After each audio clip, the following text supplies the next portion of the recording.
Right now, no one calls this place home, but once complete, it will welcome over 200,000 residents. 200,000? A true smart city is taking shape. One designed for seamless connectivity, where big data and the Internet of Things will manage traffic, conserve energy, and heighten security.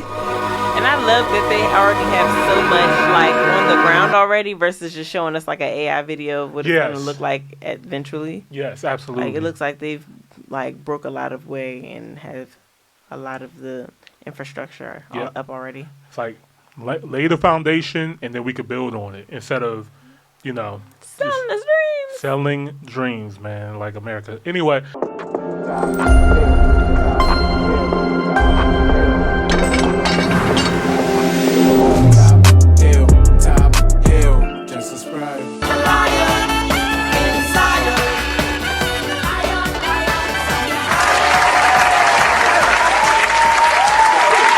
Lord, yes sir, yes sir, man.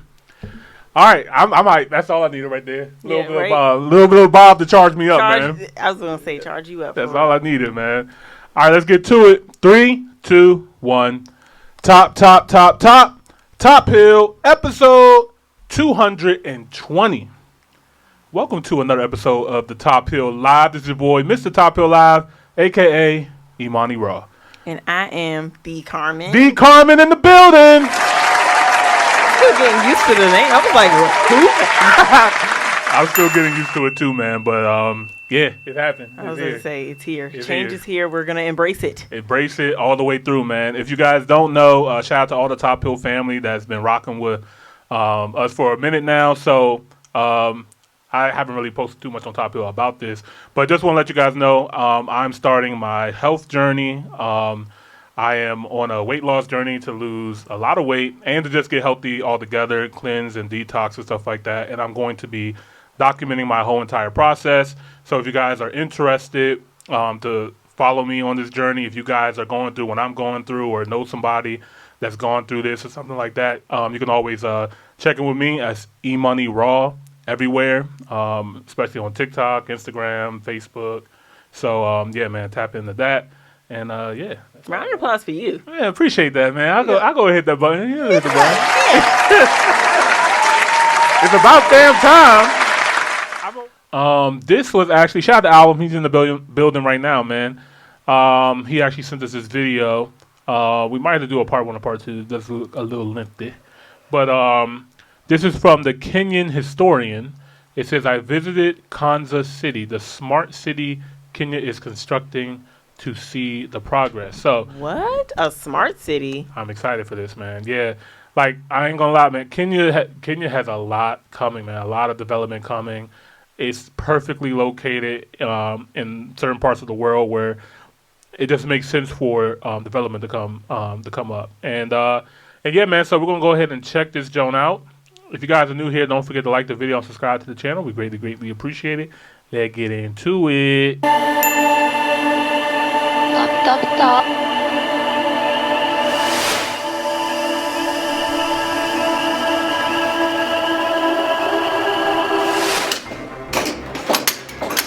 No, you lying.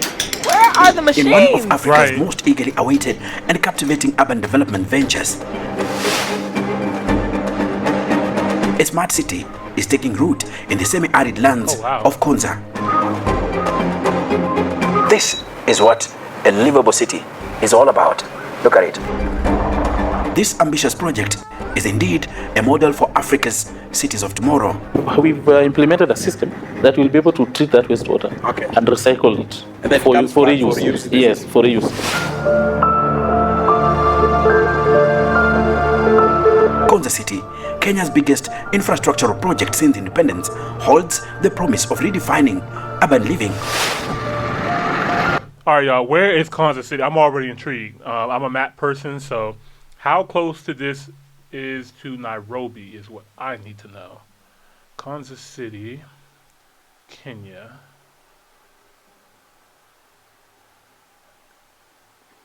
Whoa. Wait a minute. Where's Nairobi? Damn. Is this right, y'all? Oh. That's a flight. Well, maybe, is Konza and Konza City the same thing? It might be two different things. Let me double check. Konza City. Yeah. No, this is it. All right, now I need to know. Hello? Konza City. Town in Kenya. Nairobi. Oh, okay. That ain't that bad. Right. The map threw me off a little bit. Yeah, I was like, whoa. Yeah, how long it take to get there? All right, that's just Baltimore to Waldorf. You know? But it's still a little bit of a hike, but still a little bit of a hike. I wonder why they chose this location though. Very interesting. It's been 10 years in making, and upon completion, it should resemble this. An ultra-modern escape from the chaos of city life.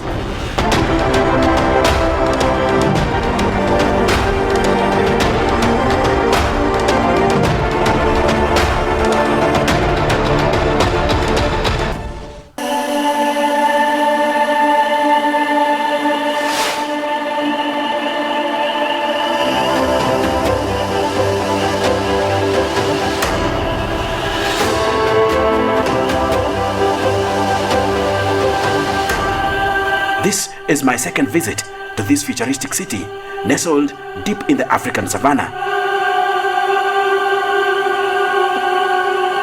What? A place designed to harness technology to enhance every aspect of life. It's been over a year since my last visit. When I came here in 2023, there wasn't much to see while driving along the Nairobi-Mombasa highway. On the wrong side of the road, man. Perhaps just one majestic building stood above the endless grasslands, the Konza complex. Is there any... A year later, things look different. It's okay. Several structures are now visible from the thoroughfare. I was wondering, was that sign really there? One of the things that I've seen many Kenyans talk about whenever someone does a video about Konza, yes, is mbona mnashindaga kuonyesha tu hiyo building moja? Saa hizi tuko wapi? Waangalie. You know, the beauty, and I believe you'll get to see our new university. Yes. Next month, by the end of this month, this is March, February, we're opening a new university, Kenya East. It's fully done. In fact, that is one of the wonders of Konza. Tutasahau hapa. Tuangalie kule. Josephine Dambuki, the head of business development at Konza Technopolis Development Authority, and Anne Wafula, a member of the sales and marketing team, stride gracefully through the heart of the city. Y'all better stride. Okay. They ate that.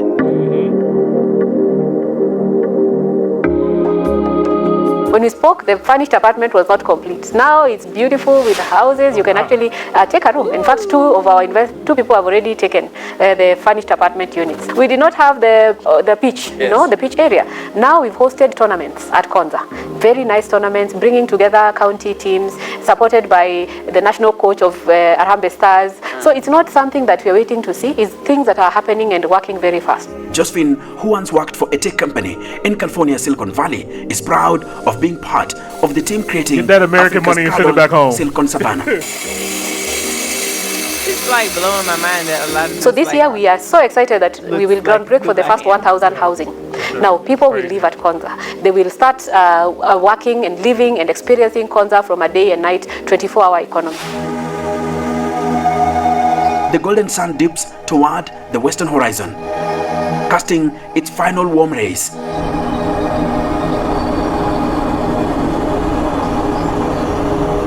The streetlights flicker to life,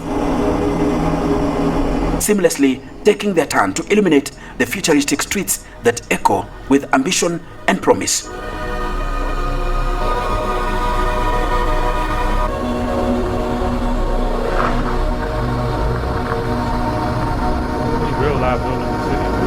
The once impenetrable darkness of Konza's night is now yielding to the glow of streetlights and the illuminated facades of buildings, including the rising blocks of the Kenya Institute of Advanced Science and Technology. Right now, no one calls this place home, but once complete, it will welcome over 200,000 residents. 200,000? A true smart city is taking shape. One designed for seamless connectivity, where big data and the Internet of Things will manage traffic, conserve energy, and heighten security. And I love that they already have so much like on the ground already versus just showing us like an AI video of what it's going to look like eventually. Yes, absolutely. Like it looks like they've like broke a lot of way and have a lot of the infrastructure up already. It's like lay the foundation and then we could build on it instead of, you know, selling dreams, man, like America. Anyway, shout out to the Kenyan Historian. This is actually a really well done, produced video. I'm going to subscribe and like the video already, man. Shout out to you. Hello, sir. Nick. How are you? Good. Happy New Year. Happy New Year. Pleasure to see you again. Yes. After a year or so. After a year. I've seen him mmefanya mambo. Mambo tumejaribu kufanya. To grasp the strides Kenya has made in constructing its digital city, I seek out the man leading its development, John Paul Okwiri. Unajua kitambo we used to say, people used to say, that name must be associated we pass with Sapo place, they say there is Konza. What's his name again? Jean Paul. Jean Paul. John Paul. Sean Paul. You can't see anything. Yes. Today is different, right? Yes, today is quite different compared to how it used to be. Actually, we always get excited when we come in every day because each day there's something that changes from the previous day, which means the works have been continuously going on, and now we are at the point where we are almost finishing. Okay. Well, there's one thing every time a content creator or a TV station uploads a video about Konza City. Yes. Most of the times people say, that is the only thing you show us. You see this building. Yes. But today I've seen things are changing and we are seeing quite a number of now vertical structures coming up. Correct. Yeah. Last year we were excited to at least groundbreak for 2 investors who were able to start doing their vertical work, and those are purely private sector led. The purpose of Konza City is to propel Kenya's technological evolution, pioneering a first of its kind innovation hub in Africa. So this one is the acacia tree? It is acacia tree. When was the last time America built a city? Like like a whole city or like a district in a city? What was the last That's a good question. city America took over? Right, like what other city has America took it over? Utah. Get out of here! You talk about Erda. Get Erda out of here. Erda, Utah. And it depicts, nobody know about Erda. of course, the Savannah and then the Silicon, with an eye on technology. An eye? That one? Eye on technology. That red circle. The name Konza. Yes. Many people, what huuliza? Yeah. Mbona jina Konza? So Konza is the area, is the location. This area is actually there is a Konza town nearby, just across. There's a rough road there. Yes, a rough road. So it goes to Konza town. It goes to Konza town. So there's a Konza town. I don't know why I keep hearing Kwanzaa. Yeah, no, it's. I can't hear it now. Yeah, Konza City. Yeah, that's what I was like. There's going to be a lot of Americans mistakenly saying that. It's a good thing because now it meant that we took care of the environment and took care of the community also in naming the place. Yes. If you would have come with an exotic name, it wouldn't have hit the way it has done with using the local name. Yes. Okwiri wants me to take in the city's transformation from a prime vantage point. Oh, here. Oh, okay. So this is construction going on. See? Can I shake it for you? No. This shows that your clients are coming in. Yes. This one is actually Indio City. Indio City sasa. Oh wow. Indio City. Bro. You see one of our investors there, GS1 Kenya. Wapi? You see where there's green scaffolding? Hapo. Yes, Hapo. Hapo. Someone was done. It's showing that construction is coming up. Yes. He already did the groundbreaking. And now he'll be ready to start this year. So if you want to see Konza City, you just come here. Yeah, so naweza kunywa chai hapa. This is a good place. Actually, you know, this wing is the wing that you see there is unfinished. Is the wing that will connect with our hotel. Yes. See the Konza complex is made up of the office block, conference facility, and there will be a hotel here. There will be a hotel here? Yes, a hotel. So that if you came for conferencing, you are able to get accommodation and accommodation services, and at the same time, you are able to get office space. So that it's a complex that provides end-to-end solutions. So this is what you have been talking about, that now the vertical, the horizontal structures are done. Are done, yes. That is why now people can start seeing. You can even see our trees are growing. Yeah, you know, the president was here in 2023 and he challenged us to plant trees. So our trees are now growing.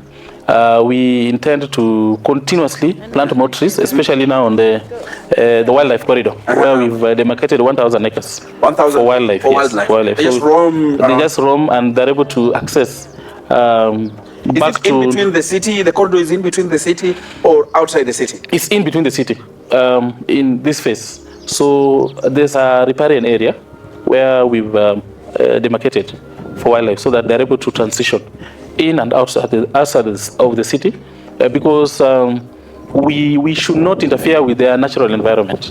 So the whole essence is to ensure that you don't interfere with their migration. Yes, the ecosystem. Yes, their migration. I know this one is a migration corridor. Yes, correct.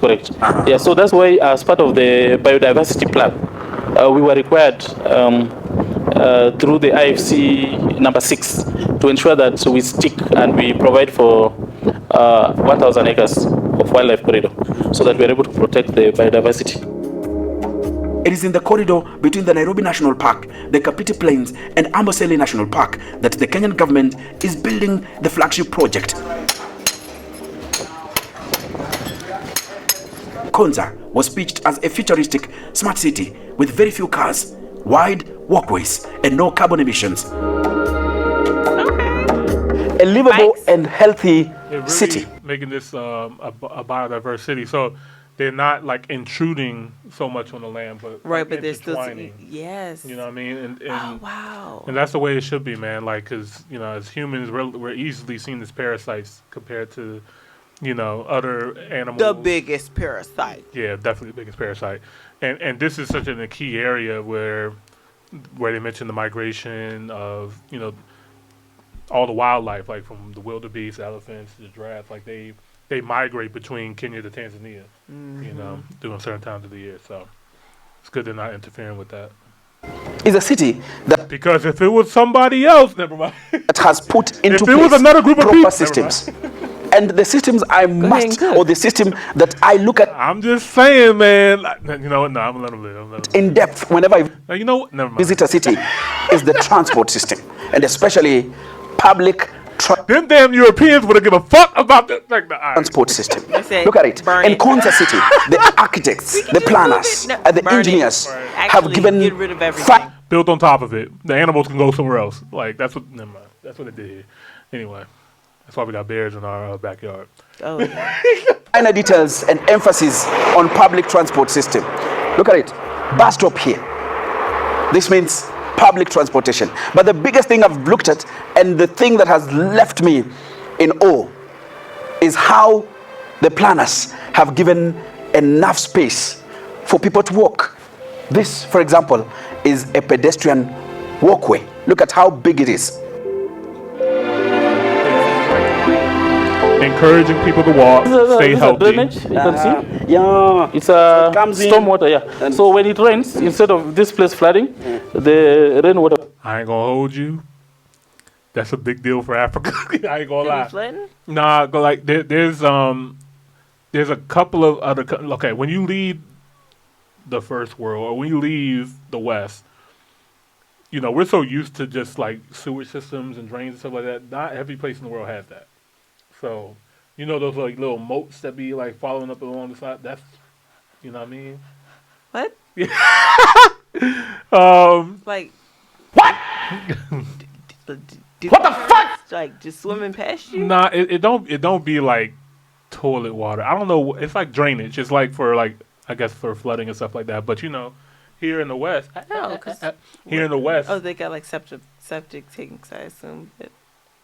I guess, but it doesn't look pleasant to the eye. You know what I mean? When you go to some of I remember looking at a tour and you showed me the moat. Yeah. But I thought. Yeah, that's for like to prevent flooding and stuff like that. But you know, compared to like other first world countries and stuff like that, it's hidden. You know what I mean? It's out of sight, out of mind.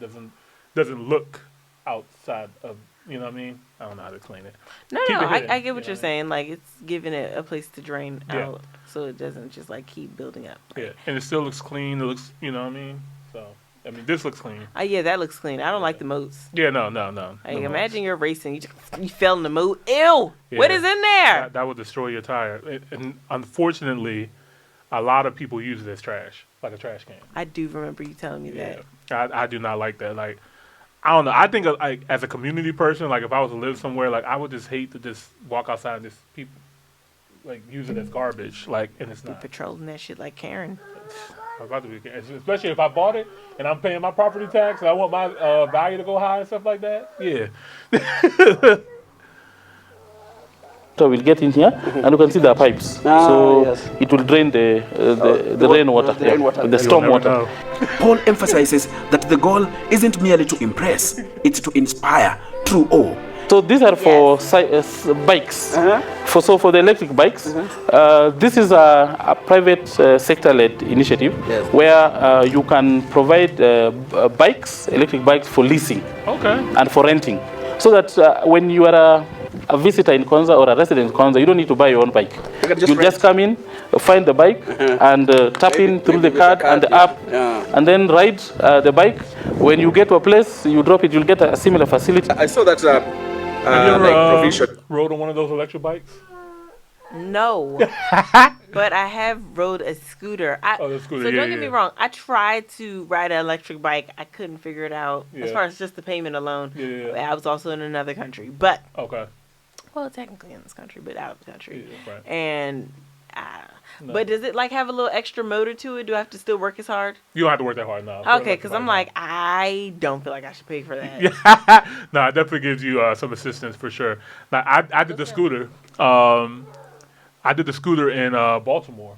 What? Yeah. Big, that's scary. Yeah, I ain't gonna lie. Like, Baltimore got them potholes, you know what I mean? Like, you might lose a leg. Yeah.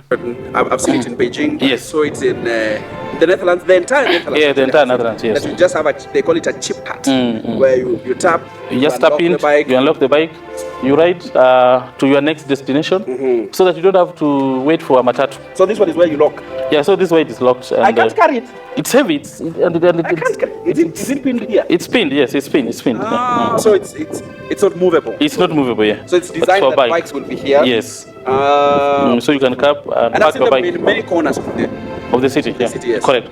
So that our investors, someone interested in providing that service, will bring the bikes and get it ready and be able to get some revenue out of it. Yeah. Oh, beautiful. Every piece of infrastructure here has been designed with efficiency in mind. From high-speed fiber optics to renewable energy sources and smart mobility. You take the human concern, quality of life, by design, built into the infrastructure. If you compare to other cities, you don't have dedicated roadways like what we have where we're walking for bus. And this is, by the way, for a bus BRT system, bus rapid transit, unidirectional. So you don't have vehicles crisscrossing. This is a dedicated lane going down.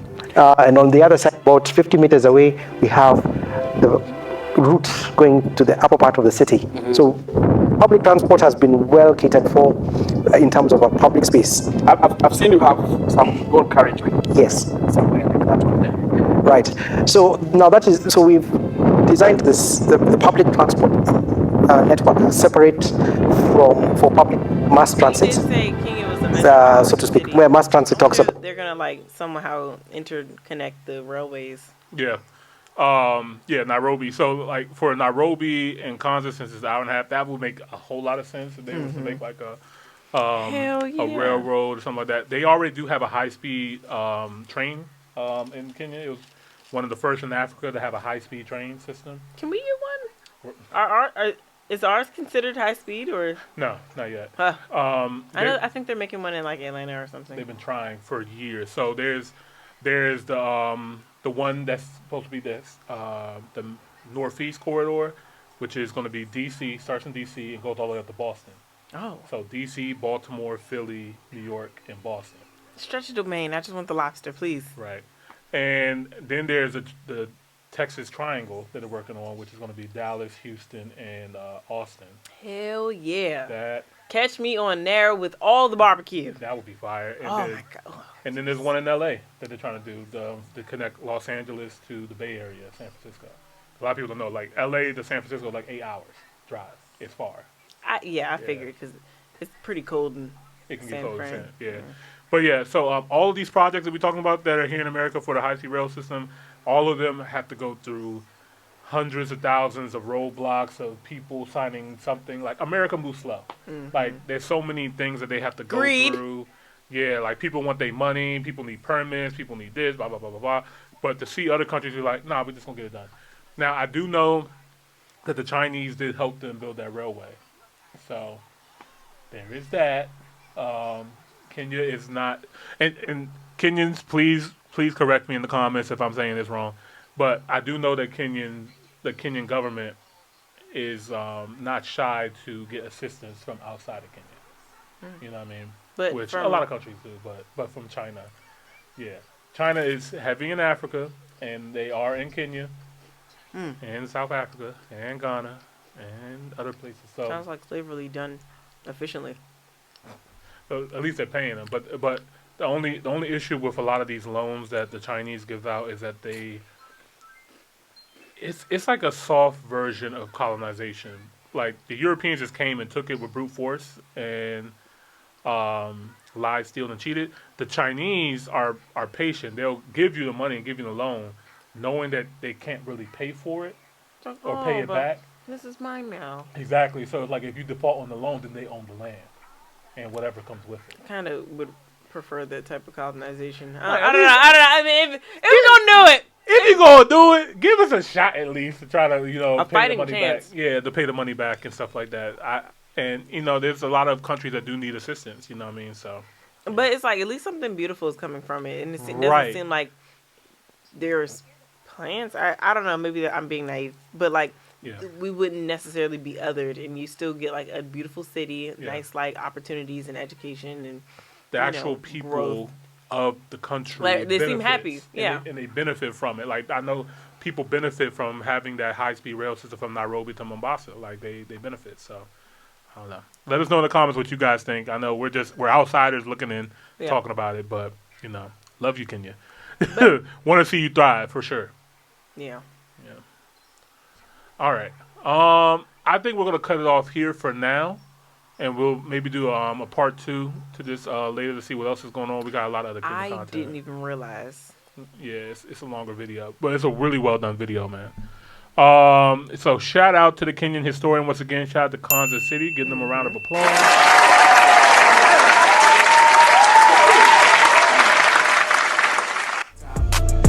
Top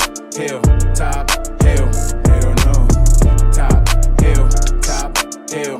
Top hill, just subscribe.